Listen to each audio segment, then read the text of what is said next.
And we are live. The SMT Podcast. The date is May 8th, 2020. Thank you all for tuning in to watch this edition of the podcast.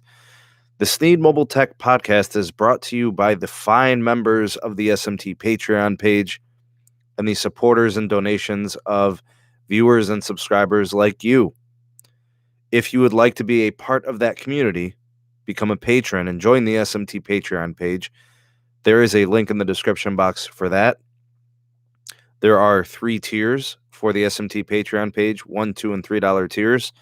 You get access to exclusive content, early access perks, unique videos, interactions, and live streams, and so on that you can't find anywhere else except on the SMT Patreon page.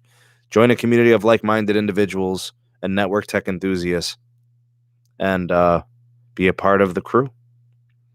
Also, in the description box, we have links to the second channel, Sneed Mobile Tech live streams, where we do post and archive pretty much everything that goes live here on the regular YouTube channel. We archive over there as a catalog. We also have the Twitter handle at Sneed Tech, and then we have the Megadon.net invite code, the social media platform of the future. Never need another social media platform ever again. No algorithms, no ads, and no tracking. Megadon.net. So that takes care of all the things happening in the community. Big shout out to all the SMT supporters, the SMT subscribers and viewers. I welcome you all to today's live streamed podcast. Those of you watching this live, welcome to you. Those watching this on the replay, big shout out to the replay crew. Appreciate you all very, very much, regardless of how you are viewing this. The topic for today's podcast is going to be Dish Network as a wireless provider and what they can do as a disruptor as the new 4th carrier in the United States wireless telecom. The space is highly competitive. There's no doubt about it. I think it would be naive to think it's going to be easy for them to come in and be successful. But I kind of like to lean towards a little bit on the positive side with Dish, because I think they have a lot of potential. There's a lot of flexibility and things they could do that could really benefit them financially, that would motivate them to take this really seriously and not just sell out. I know that's been thrown around and people have speculated on that in the past. I'll speak to that a little bit. I'll talk about all the things that we currently have as information that has been confirmed, things that are absolutely fact and 100% true and confirmed. And then we'll talk a little bit about some predictions and some things that I think are going to occur, things that I think are going to happen.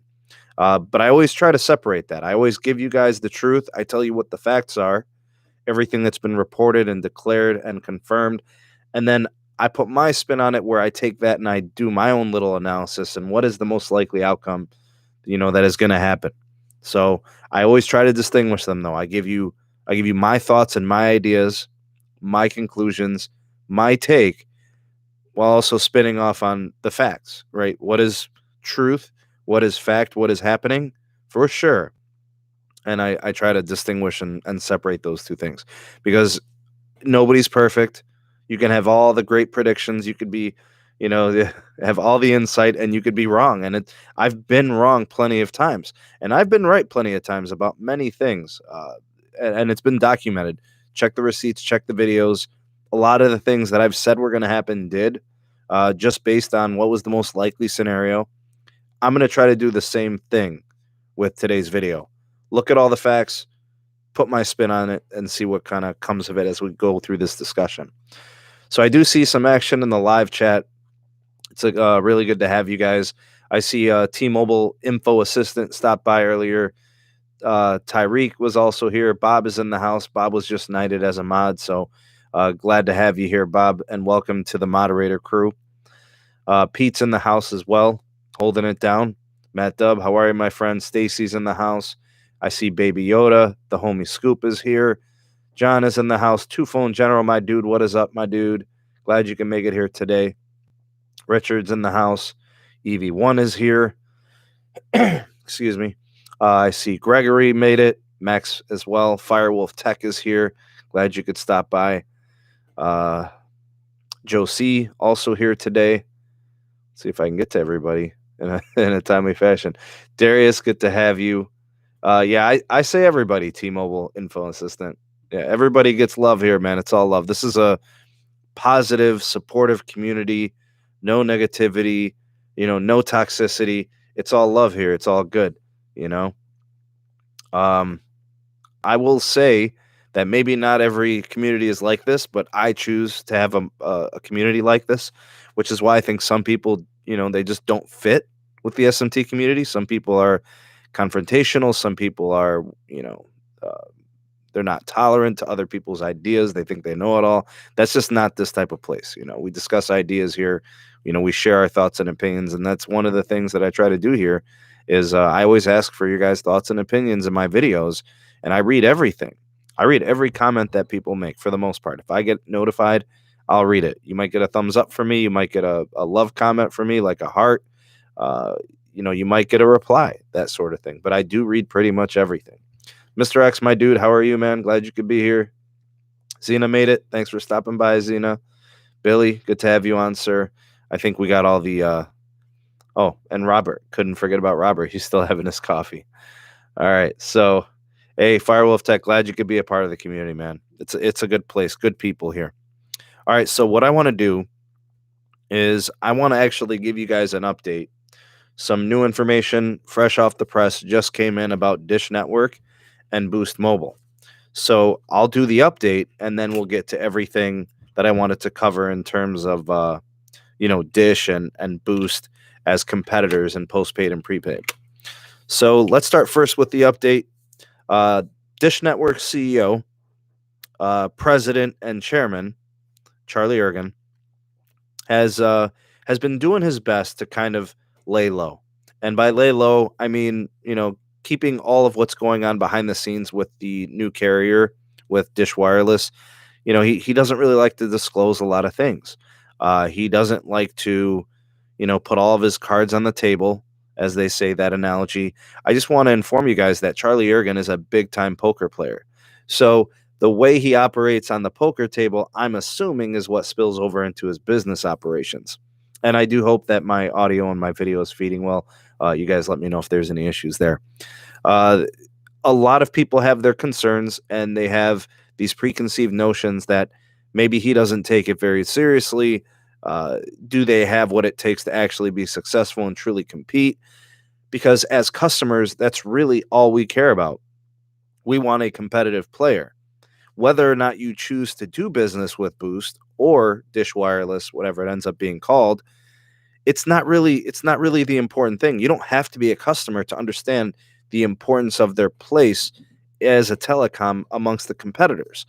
If they are competitive, it adds a new dynamic to the national providers market, and it could drive pricing down. It could make products better. It could make the feature set more competitive, and that's good for consumers. It creates more value. So, a lot of market pundits, a lot of analysts have their doubts. They question the legitimacy of Dish as a true competitor, as a real, fourth national carrier in United States wireless telecom.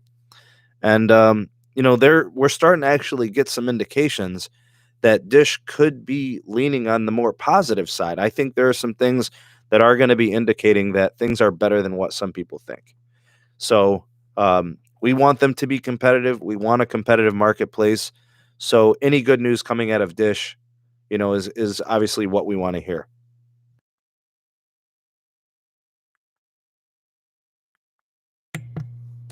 So the first thing I want to discuss is what they've been doing with their debt. Pretty much for the most part, Dish has been focused on reducing their debt load, which has stemmed from some really tough quarters in the TV side. So they are the operators of Dish Network, in terms of satellite and TV operations. They also have a streaming service known as Sling. Some of you may be familiar with that. It looks like they've been working to reduce debt. And what that does is, if you reduce your debt, it puts you in a better position to receive financial support from institutions that can give you loans. So say, for example, a company's operational debt like AT&T, they have over $150 billion in debt, which is an absolutely absurd number. I mean, that is incredible. Most companies, if they were operating at a debt of 1/3 of that, would be unable to get any type of financial support in the form of loans and financial relief. It'd be very difficult to do that, i.e., take a look at Sprint. The thing that helps AT&T is the fact that they have a history. They're a long-standing company that likely isn't going anywhere. So it's a little bit different for them. But a company like Dish, who is kind of sort of currently in a dying marketplace, the market has kind of changed for TV. Pay TV has become very difficult. Pay TV viewed as expensive compared to skinny bundling and small packages of, streaming services. A lot of people like the format of the marketplace in which you buy access to certain applications like Disney Plus, like Netflix, like Hulu, and some of the wireless providers offer those services included into their wireless plans. Like, with Hulu TV, you're getting that with some of the plans over there on Sprint, and with Netflix on Us with T-Mobile. And some people have dedicated streaming services, maybe 3, 4, or even 5 applications in which they access their entertainment. So they don't have a true cable or pay TV provider where it's a premium pricing. Some of those plans exceed $100. I mean, there are some people that scoff at $90 a month for pay TV. There are some people that scoff at $70 a month. So they're probably more willing to pay for 4 or 5 subscription services valued anywhere between $5 and $10 each. And they'd rather do that and be selective about their programming. So in a way, Dish has been forced to pivot to wireless because the market for TV has kind of changed from under their feet. And there's really nothing they could do except try to pivot and get involved in the streaming piece, which they have with Sling. And Sling had amazing growth over the course of the last 5 years. And then it's kind of shifted away as the marketplace has gotten really competitive. More and more streaming services have kind of popped up, and it's just gotten more fierce in competition. So the fact that they were able to reduce their debt load over the course of the last 12 to 13 months is a great sign. The specific number that Charlie Ergen at the quarterly earnings report meeting, during that call, he did say that they reduced their debt by $2.5 billion. Now, it's no coincidence that they need X amount of dollars to complete the purchase of Boost, which is a Sprint prepaid arm, which now becomes part of the new T-Mobile company. So they'll be officially purchasing that here in the next, several weeks. That should come official pretty soon. We're expecting that in the near future. So they've positioned themselves to make that purchase in twofold. One, by paying down their debt and freeing up cash flow. It looks like they have raised $1 billion in equity, and they are consistently able to create and generate growth in their cash flow. All of that done in the last year since they were announced as a piece and component of the T-Mobile and Sprint merger. So everything that they've done up to this point has been positioning for the future in wireless. So when people question what Dish is doing, are they going to be legitimate? Are they really going to try? Are they looking to sell out? All these things. They're legitimate concerns, but all indications up to this point, it's been steps about preparing for the future. Where else are they going to go? The pay TV side isn't going to do it, and they know it. It's almost like a lost cause. But I think they could potentially breathe life into the TV piece, and especially Sling, if they get in on the wireless side. And I'll explain more of that later. I think President and Chairman Charlie Ergen was quoted as saying, the funding part isn't what keeps us up at night when discussing the wireless network part as the, as a postpaid carrier and offering a 5G standalone network. Well, that's an interesting statement. If the funding's not the problem, well, then what is the problem? What is keeping you up at night?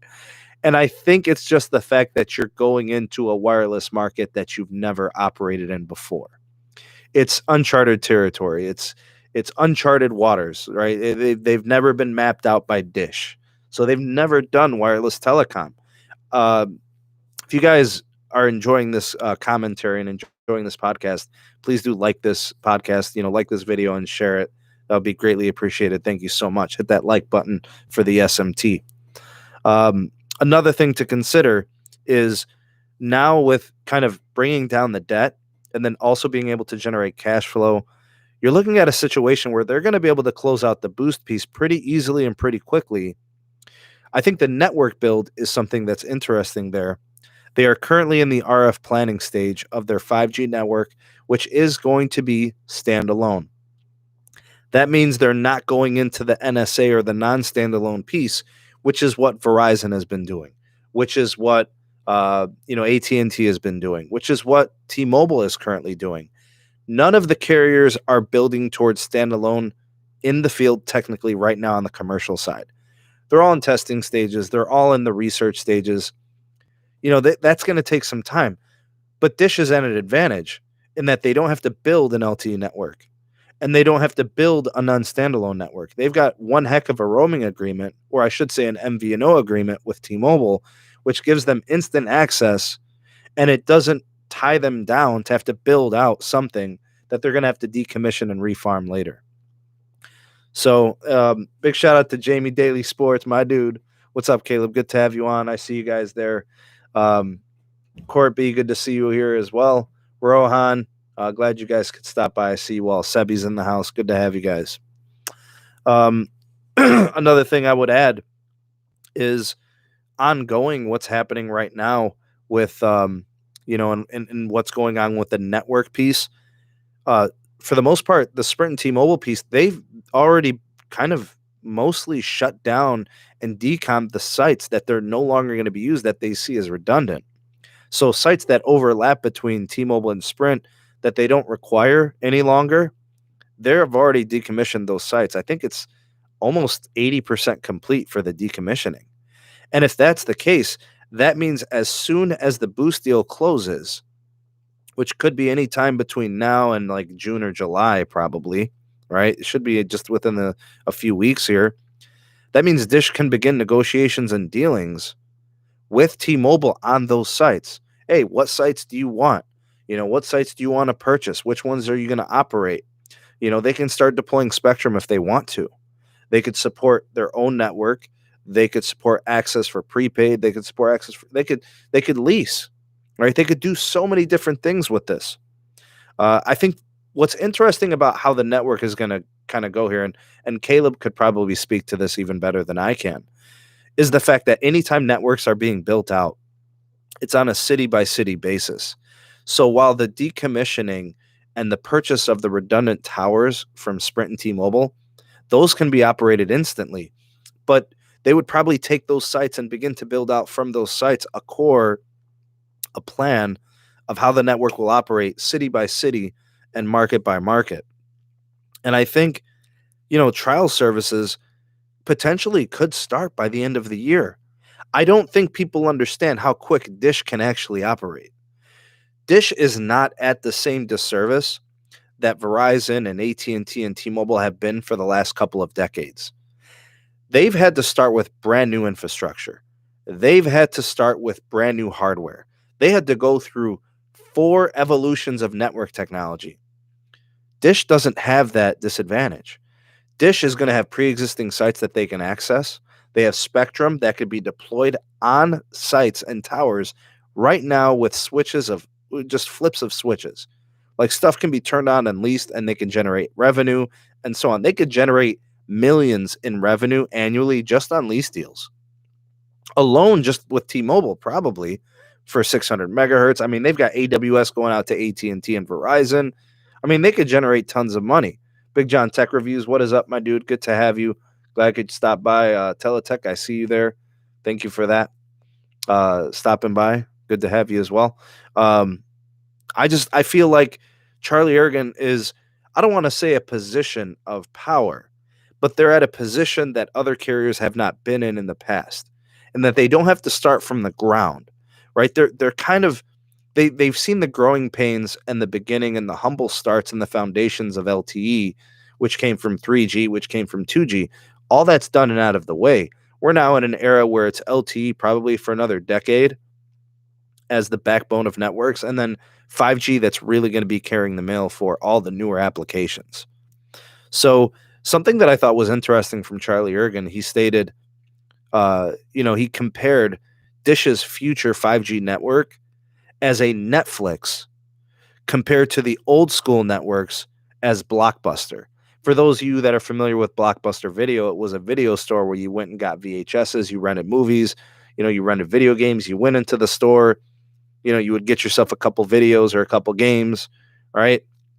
But you always had to go to the store. Netflix is an application, a studio where they, deliver the content to your handheld and to apps on your TV, and it's like everything comes to you. So he's saying that they're essentially going to be building a modern, you know, more advanced, more flexible, more built to scale and so on, compared to all the other networks. And it's possible he could do that. I think there are some questions about it, but I mean, it does seem pretty amazing to say that the network will be more flexible than Verizon's or AT&T's or T-Mobile's.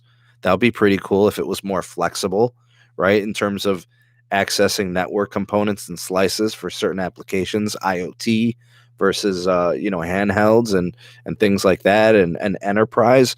I think they can get into a lot of those segments. The fact that it could be easily scaled, which means as the company grows, as their market share increases, as their business opportunities expand, the network can grow with them as their needs are requiring. And I think also you think about a third party investor.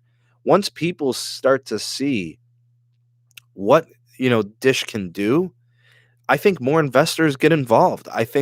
Some I mean, who knows? I don't want to know. I don't know if it's going to be Comcast or Charter or whatever, but I think a cable company would be intrigued to get involved. It could open up some avenues for them.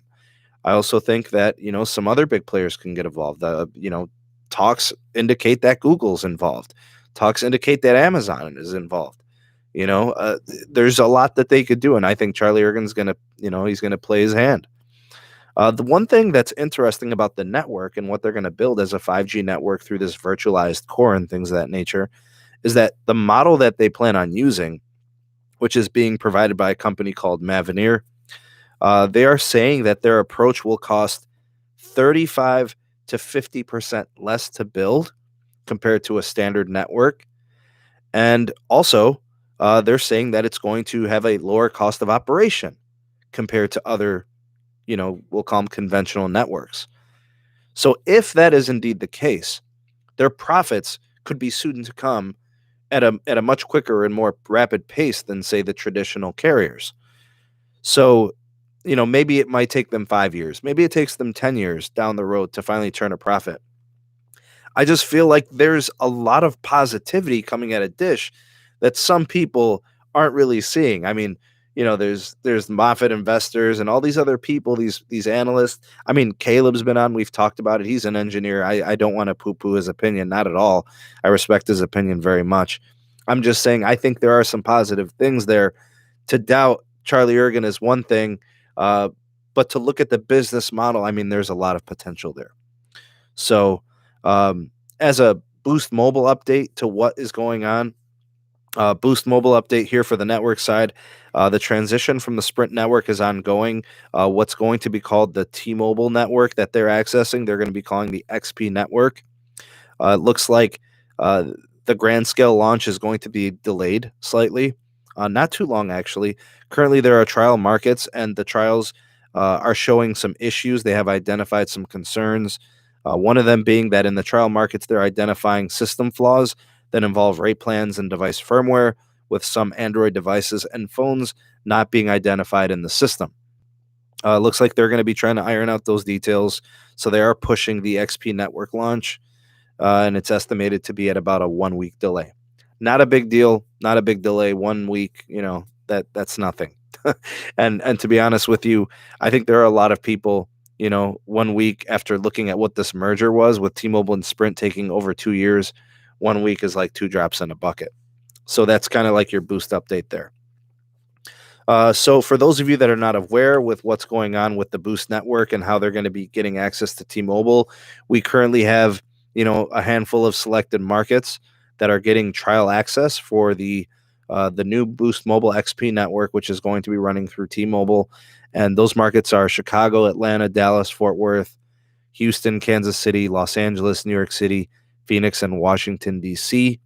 And the devices that are going to be operating through all of that is going to be the S20 line, and that's going to give you access to anything considered 5G and so on. Okay, so I look at the plans that's going to require. the $50 plan and the $60 plan.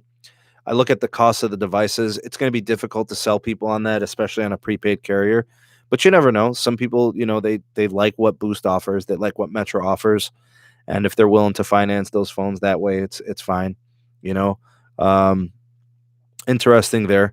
They are going to be kind of rolling with the plans as they are.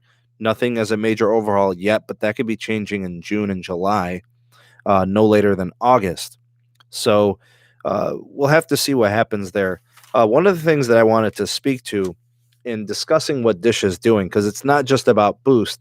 Remember, they are going to be running a postpaid operation. So I just kind of want to touch on a couple of things. I know there's 80 of you in the live. I'm very happy that you guys could stop by. Usually my live streams are later in the evening, but I felt a lot of positive energy. I felt like I had a lot to get out and discuss with you guys, so I wanted to do this early, and so I thought I'd do it. But one of the things I wanted to mention was this, this deal with Mavenir that Dish has, and how they're going to be building out this virtual network. So for those of you that aren't familiar with Mavenir, Mavenir is basically going to be building a virtualized type of core for what Dish is going to be doing on the postpaid side when they build their standalone 5G network. It's not unprecedented. What Charlie Ergen wants to do with the postpaid network has been done before. And it's not something that is unprecedented. It's unprecedented here in the US. It has not been done really here on scale. But it's been done in Japan, and it's been done in India, and it's been done in a lot of Asian markets. So for those of you that are familiar with the company Rakuten also runs and operates a virtualized network in Japan, in which they serve both LTE and 5G technologies. And yes, we are talking about standalone services. We are talking about non-standalone services. Most of their focuses have been on mid-band for 5G. They have started to deploy, from what I understand, Pete sources indicate a 29 gigahertz millimeter wave application. So it looks like companies like Rakuten and other providers, they've been doing these types of networks, and it's been shown to work, and it's a proven concept over the course of the last few years. So as technologies improve and as networks start to pivot in different directions and how they operate, I think it's kind of cool what Dish is doing with a virtualized core. I think it's amazing. The fact that they have a 7-year roaming agreement on the T-Mobile network offers them some leeway. It also provides them with the opportunity to focus on a build of a 5G network instead of worrying about LTE. So they've got, I don't know, probably about 120 to 130 megahertz of national spectrum. They could deploy it all for 5G. They could lease some of it and deploy most of it for 5G. There's so many different things they could do. But they do have a 100% full access to the new T-Mobile network, which basically means no DPRIO for their customers, no throttle, unfettered access to the new T-Mobile network. The more capacitive, the better integrated the T-Mobile network gets, the better access that Dish and Boost Mobile customers get. So I've said time and time again, the most important thing for Boost customers at this point is to see that the T-Mobile network improves so their access improves. Obviously, the coverage is likely better just by switching from Boost Mobile's native network on Sprint over to the T-Mobile side. The national piece gets better, but I think the capacity piece is going to be changing quite a bit in the future, and that's a good sign. Say goodbye to the DPRIO, say goodbye to the throttling, say goodbye to the video resolution restrictions. A lot of that can change moving forward. I mean, instantaneously, Boost customers automatically now have voice over LTE, which they never had, right? Boost Mobile was never able to afford that to their customers because of the Sprint side, right, with the limitations of their network. So that MVNO agreement is going to be huge.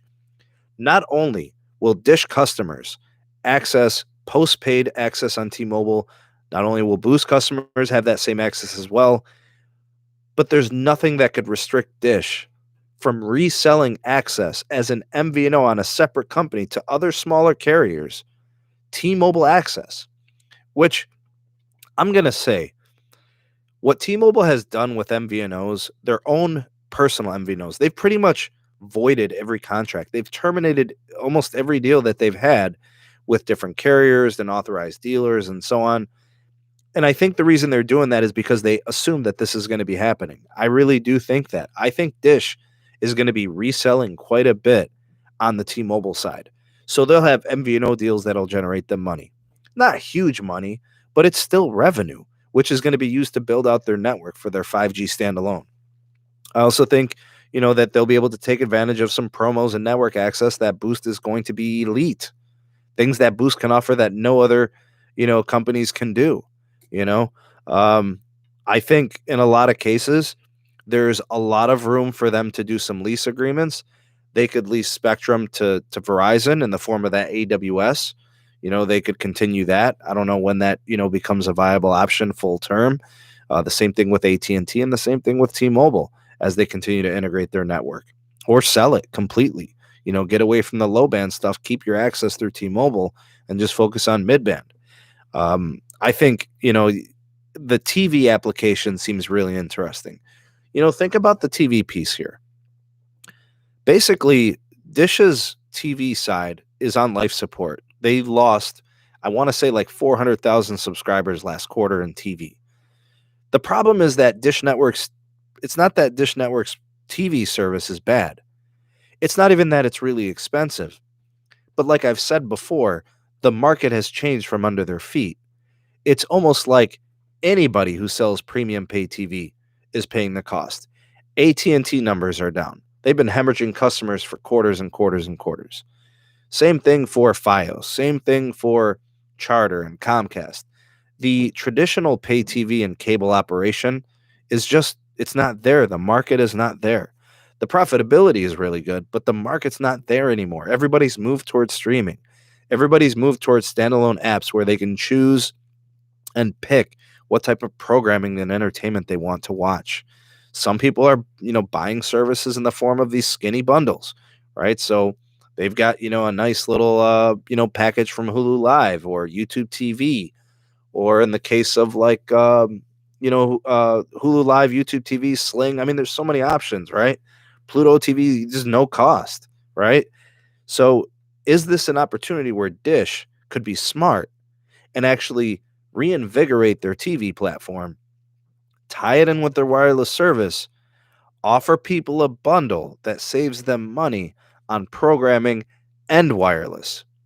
So in a way, you can use the new business to bring life into your old business. So that way it doesn't, end up as just a loss that you file bankruptcy on, because you can't sell a dying business. Nobody wants that.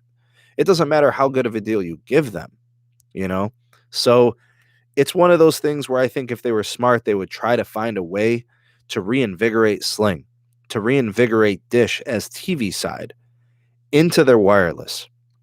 I think that would be really smart. They could definitely do it and should definitely do it in postpaid.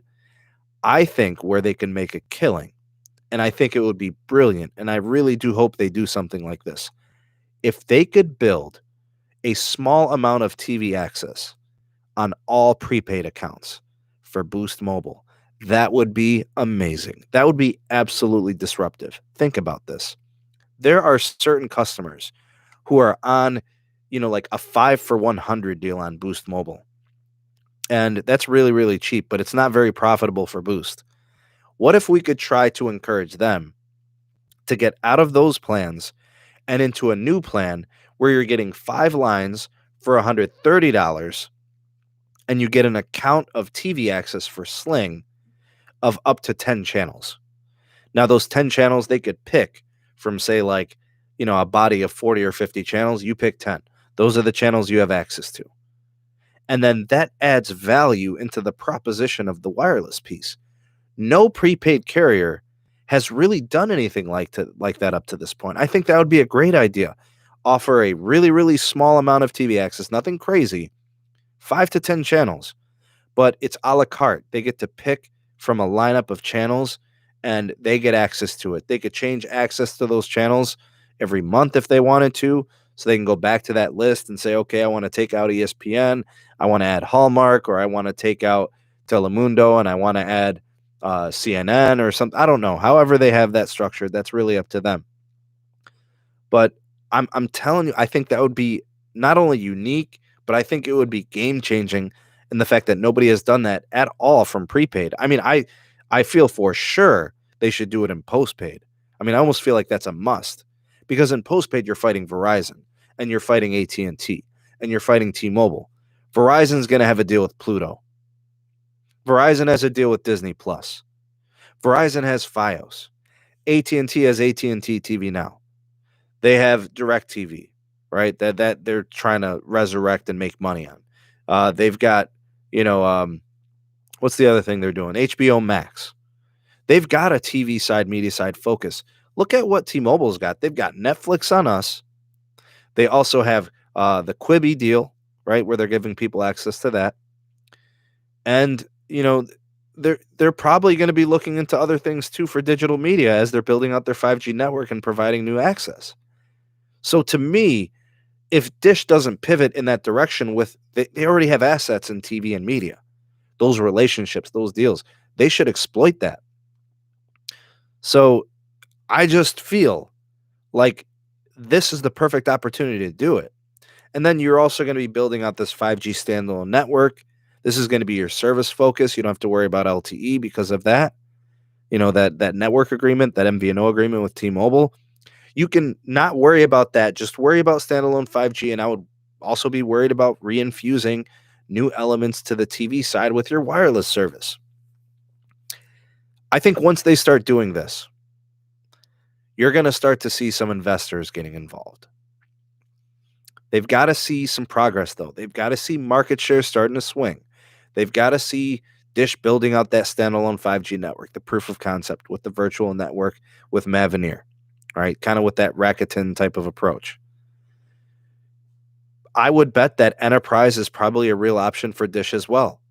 In the case of IoT, in the case of network slices that could be accessed by enterprise and business. I think the investors come once they start to see this. So I think they can exploit, a handful of things. They can exploit their TV. They can exploit prepaid. They can exploit MVNO, Sling. They can exploit enterprise and business, 5G standalone. They could be trailblazers in those ways. So the question is, and this is the bottom line as to everything I've talked about up to this point, will Dish compete? In my opinion, the answer is yes, they will compete. If you want to take it one step further, are they ever going to be as big as Verizon? Are they ever going to be as big as AT&T or even the new T-Mobile? No way, no how. Dish Network as a wireless service provider will never be as big as Verizon, AT&T, or T-Mobile. But that's not what they have to do. That really shouldn't even be their goal. Their goal should be to compete, to gain market share steadily through organic growth, utilizing their assets in TV and all of the enterprise and all of the 5G and all of the TV components, and then use those synergies to make money, to make profit, to bring investors to the table, shareholders that want to invest in the company's future. Think about it. Would you be surprised if Dish Network within the first 2 or 3 years of operations had 30 million subscribers? I wouldn't be surprised if they had 30 million. Heck, within 5 years, I wouldn't be surprised if they had 50 million subscribers. But at that point, where is the growth going to come from? You might take a little bit from Verizon. You might take a little bit from AT&T. You never know. You might take a little from T-Mobile. I don't know. 5 years from now, guys, we can't even really have true conversations about 6 months from now.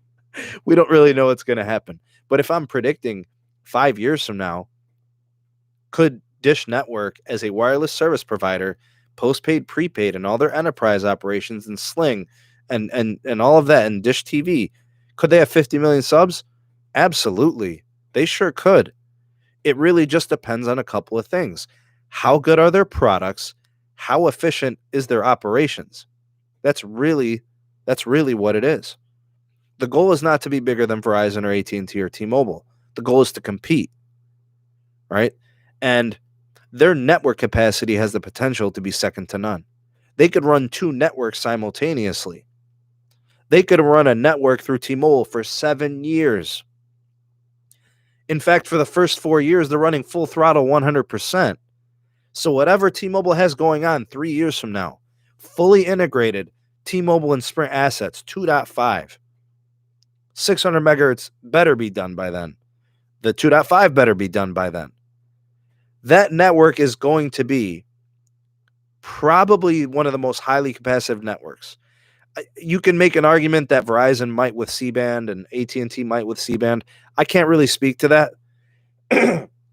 But I know based on holdings, if Neville Ray does it right, which we're hoping, we pray and hope, that the integration process goes through okay. I think it could be like top notch, in terms of capacity. Dish Network's going to have that full access for 4 years. And then it's going to reduce in percentage over the course of the next 3 years on that deal. So they'll go from like 100% to 90% to 80%, however it plays out. I think it goes down to 70% access or something like that. But they can leverage that. And I'm going to remind you again, Charlie Ergen is one of the wealthiest men in the United States of America. I'm going to repeat that again. The chairman and president of Dish Network is one of the wealthiest men in America. He's like top 50. Multi-billionaire. Big money. He's already done a huge buyback of stocks from shareholders. He's all in. Like I said before, I don't think, things like Caleb has his doubts. Caleb's a credible source here on the channel, a voice of reason at times. He wants to win. He wants to make money, and he can in this business venture. They had to pivot away from the traditional TV side. They ended up in wireless because they own all the spectrum. If not, they were going to lose it to the FCC. So now it all makes sense. They were going to run an IoT network. Well, now they can get in as a full national player, which improves their scale and thus should increase their revenue potential. So, this podcast, this live stream was only designed to be about a 30-minute or so summary of where Dish Network is right now, where it's probably going, and what they can do to disrupt the marketplace. I like the potential of Dish. I think they have a lot of opportunities in postpaid and prepaid, as well as exploiting their TV side. We're now starting to see kind of their vision. We're just now starting to see it with Mavenir, with the 5G standalone, with their positioning with TV. Yeah, you could say that Dish Network is kind of desperate when it comes to TV. But what I've learned in my time on this planet is innovation comes from desperation. When things are down and you have to do something, that's when people usually step up. Dish Network has to do something. It's no longer we could just rely on Dish Network TV. No, that market is gone. They've been hemorrhaging customers for a while. They had to pivot. And they do have resources and they do have assets. And they've been set up nicely to do it. So that's my take. That's my opinion. Those are some ideas that I'm kind of throwing out to you guys for you to kind of think about and discuss. I'm more positive on Dish than I think a lot of people are. I just feel like it's easy to poo-poo a company that's new to wireless, but it's not new to success. That Dish Network has been successful, right? And it's to me, I see a lot of potential. I think they could do some great things. Anyways, I hope you guys enjoyed the show. I hope you enjoyed the podcast. I want to thank you all for being here. Thank you all to those who watched this in the live stream. Many thanks to you for watching it.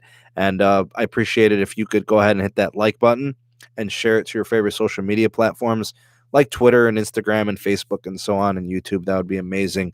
Thank you guys so much in advance for that. If you are new, maybe this is your first time here, by all means, you want to hang around and become a member of the SMT community, hit the subscribe button and also activate that bell notification icon so you never miss any uploads from the SMT, including podcasts and live streams like this. And I think what we'll do for today is with all of this positivity, and those of you that are real ones and you've been watching this the whole way through, let's go ahead and hashtag Dish Wireless. Regardless of what happens, who knows? We don't know. I just feel like I see the positivity, and I think there's going to be a lot of good coming out of this. So hashtag Dish Wireless. Thank you guys for watching. On behalf of the SMT Nation, I'm the SMT, and we'll catch you guys on the next one. Peace.